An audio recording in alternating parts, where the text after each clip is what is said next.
এখানে হামলা চালিয়ে নিজেদের বিপদ নিজেরাই টেনে এনেছে ট্রাম্প নেতানিয়াহু। ভেবেছিলেন সর্বোচ্চ ধর্মীয় নেতা আয়াতুল্লাহ খামেনিকে সরিয়ে দিতে পারলেই দেশটিকে দুর্বল করে কবজা নিতে পারবে। তাতে যে এতে বিপরীত হবে সেটা স্বপ্নেও কল্পনা করতে পারে নাই ট্রাম্প নেতানিয়াহু।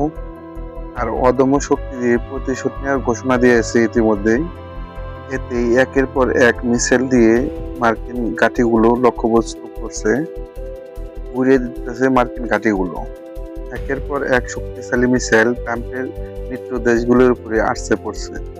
ইতিমধ্যে সৌদি আরব, কাতার, আরব আমিরাত, বাহরাইন এগুলা মিত্র দেশগুলোর উপরে এবং ইসরায়েলের উপরে আছড়ে পড়ছে তাদের শক্তিশালী মিসাইল।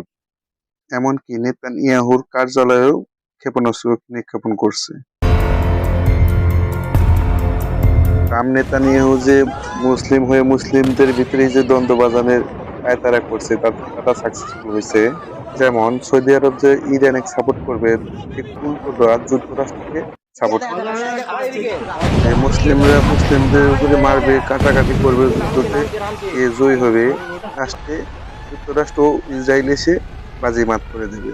এটা যদি ট্রাম্প মনে করে বা জয়ী হব, এখানে ট্রাম্পের রণতরীর উপরে যেভাবে ইরান নিক্ষেপ করছে মিসাইল, ঠিক এমনি ভাবে তাদের চুরমার করে দেওয়া হবে।